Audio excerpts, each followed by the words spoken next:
চাই। আর হচ্ছে এমনও আমি দেখেছি অনেক, মানে কাজের সময় দেখেছি যে 30 জন মিলে একটা টিম করেছে, দেন সেখান থেকে 30 জন মিলে ত্রাণ দিতে গেছে, তাদের কালেকশন ছিল 50,000 টাকা, তাদের ট্যুর খরচ গেছে হচ্ছে 30,000 টাকা, আর ত্রাণ দিয়েছে 10,000 টাকা, আবার খাওয়া দাওয়ার খরচ 10,000 টাকা। ঠিক আছে, এখন এইটা কিছু মানুষ নিজ স্বার্থে করেছে। ঠিক আছে, তারা কিন্তু স্টুডেন্টস, আমার মনে হয় না তারা স্টুডেন্ট চেতনা নিয়ে থাকে।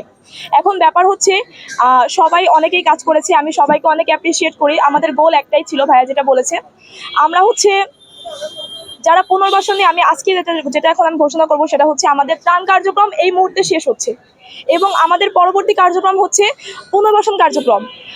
সবাই বন্যা নিয়ে অনেক টেনশন করে, কিন্তু ত্রাণ পর্যন্ত যাদের ঘর বাড়িগুলো ভেঙে গেছে তারা কোথায় থাকবে, এই টেনশনটা খুবই কম সংখ্যক মানুষ করে। তো আমরা চাই, আমরা প্রথম 21 তারিখ থেকে শুরু করেছি, আমাদের শেষটা সেই পর্যন্ত গিয়েই হোক যেই পর্যন্ত গিয়ে মানুষ তাদের বাসস্থানটা আবার পুনরায় ফিরে পাবে, বা বাসস্থানও তাদের কাছে থাকবে। শুধু খাইলে হবে না, থাকতেও হবে। আমরা মূলত কাজ করেছি চিকিৎসা, খাদ্য, বস্ত্র এবং এট লাস্ট আজকে থেকে আমাদের শুরু হচ্ছে পুনর্বাসন। যদিও বা এটা নিয়ে আমাদের আগেও প্ল্যানিং ছিল, আগে থেকে আমরা প্রিপেয়ার ছিলাম যে আমরা কাজ করব, কিন্তু আমরা ঘোষণা দেইনি। আজকে আমাদের যে ফান্ডটা যেটা বললো অবশিষ্ট আছে, এটা অ্যাড হবে আমাদের পুনর্বাসনে। আমার আপাতত এতটুকুই ছিল বলার, এছাড়া আর কিছু নাই। আপনারা সবাই যেভাবে করে সাথে ছিলেন আমাদের, আমি উত্তরাবাসীকে আবারও তাদেরকে আহ্বান করব, যেভাবে বন্যা ত্রাণের জন্য আমাদের পাশে ছিলেন একইভাবে পুনর্বাসনের জন্য আমাদের পাশে থাকবেন, কজ এটা সমানভাবে ইম্পর্ট্যান্ট, ত্রাণের মতোই সমানভাবে ইম্পর্ট্যান্ট। ধন্যবাদ। দেখেছি বৈষম্যবিরোধী ছাত্র আন্দোলনের পক্ষ থেকে ঢাকা ভার্সিটি থেকে বৃহৎ একটা ত্রাণ আচ্ছা, এটা হচ্ছে কি একটা ডিফারেন্ট এক্সপ্লেনেশনে যাই আমি তাহলে। আমরা হচ্ছে লাস্ট গিয়েছিলাম সেনবাগ, নোয়াখালীতে। তো সেখানে আমরা গিয়ে যেটা জেনেছি, আমাদের কাছে ভিডিও প্রুফও আছে, তারা বলেছে তাদের ওখানে আমাদের আগে কোনো টিম ত্রাণ নিয়ে যায়নি। তাহলে এত এত টাকা যে গেল, ওদিকে গেল, এত এত ত্রাণ যে গেল, এগুলো কোথায় গেছে? এখন কথা হচ্ছে সব জায়গায় মনে করেন ত্রাণ পৌঁছায় নাই।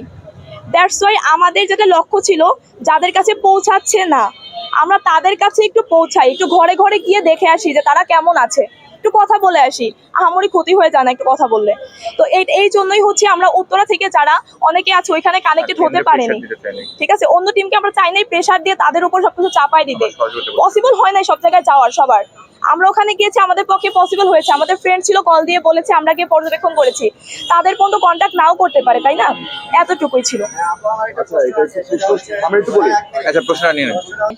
আর আরেকটা যে প্রশ্ন কি ছিল আপনার, যে উত্তরের মধ্যে 18,000 না কত বললো স্টুডেন্ট আছে, আমাদের জন্য 11 নম্বর কল্যাণ সমিতির দোয়ারটা খোলা ছিল। ফার্স্ট অফ অল, ইভেন আমরা সবাইকে রিচ করেছি, এমনভাবে রিচ করেছি যে আপনারা আমাদের সাথে কাজ করবেন না, আমরা আপনাদের সাথে কাজ করতে চাই। বিকজ অফ, আমি একটু আগে যে বললাম, আমরা 30 জন মিলে ত্রাণ দিতে গেলে সেখানে কিন্তু যাতায়াত খরচ অনেক বেশি হয়ে যায়। আমরা চাই সবাই মিলে ফান্ড কালেক্ট করে এক জায়গায় জমা করি, তারপর আমরা ত্রাণ দেই, যেন মানুষের ভলেন্টিয়ারের সংখ্যাটা কম হয় এবং আমাদের ত্রাণের টাকাটা থেকে যায়, বেঁচে যায়, তাদের উপরে যেন খরচ করতে পারি। ওটা আমাদের বড় ভাই দিবে।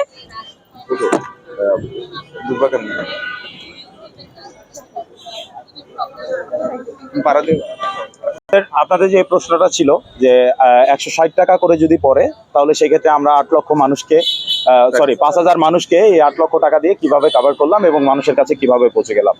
আপনারা জানেন আমরা উন্মুক্ত ত্রাণ গ্রহণ করেছি। এখানে শুকনা খাবার ছিল আমাদের, যেগুলো মানুষ অনেক বেশি করে কিনে এখানে দিয়ে গেছে। প্লাস হচ্ছে যত প্রয়োজনীয় বস্ত্র থেকে শুরু করে সবকিছু আমাদের এখানে দিয়েছে।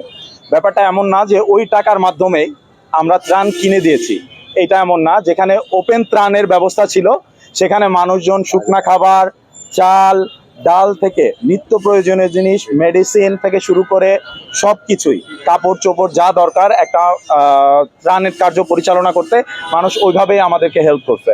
সো আমরা শুধু ওই টাকাটা দিয়ে যে মানুষকে ত্রাণ কিনে দিয়েছি, ব্যাপারটা এরকম না। মানুষ ত্রাণ দিয়েও আমাদেরকে হেল্প করেছে মানুষের কাছে পৌঁছে যেতে। আশা করি উত্তর পেয়েছি।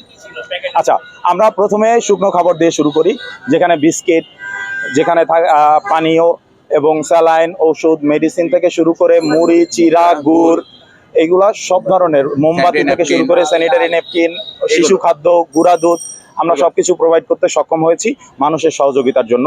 এবং আমাদের এই যে যে জিনিসগুলো আমরা প্রদান করেছি, এই দেখা গেছে আমাদের মানুষরা এত ভালোবাসা দিয়েছেন, বন্যায় যারা ক্ষতিগ্রস্ত তাদেরকে মানুষজন এসে তাদের হেল্প করে গেছে, বস্তায় বস্তায় মুড়ি চিড়া এগুলো দিয়ে গেছে। আমরা এখান থেকে সুন্দর করে আমরা নিজেরা যেই অ্যামাউন্টসটা মানুষ সাহায্য করছে তা দিয়ে বাজার করেছি এবং ওইগুলো সমন্বিত করে আমরা মানুষের পাশে পৌঁছে দিতে সক্ষম হয়েছি।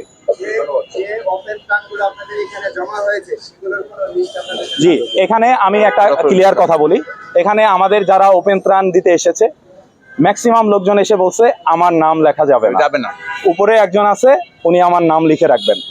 সেই ক্ষেত্রে কিছু খাদ্য কাউন্টিং যেটা ছিল, আমরা যত প্যাকেট পাঠিয়েছি আমাদের কাছে ওই ডিটেলসটা আছে এবং যেই প্যাকেট ওয়াইজ আমরা করছি কোন ট্রাকে আমরা কত দিতে পেরেছি এই ডিটেলসটা আছে। এবং আমাদের যেটা আমাদের অ্যাকাউন্ট থেকে আগেই বলছে, আমরা 24 ঘন্টা ওপেন থাকবো। এখানে যেহেতু বৈষম্য বিরোধী ছাত্র আন্দোলন ব্যাপারটা চলে আসছে, 10 বছরের কোনো মানুষও যদি এসে হিসাব নিতে চায় 24 ঘন্টা আমরা হিসাব দিতে প্রস্তুত আছি ইনশাআল্লাহ। জি ভাই, আপনারা এই ভলান্টিয়ার টিমে কতজন কাজ করেছেন সেটার একটা লিস্ট আমাদের দিবেন। আর আরেকটা হচ্ছে আপনারা আরেকটা প্রকল্প হাতে দিয়েছেন, সেটি হচ্ছে পুনর্বাসন কেন্দ্র। পুনর্বাসন কেন্দ্রতে আপনারা কারা কাজ করবেন, আচ্ছা তাদেরগুলো নাম আজকে আমাদের আচ্ছা আমি একটু ক্লিয়ার করে বলতে চাই। এখানে আমরা প্রথম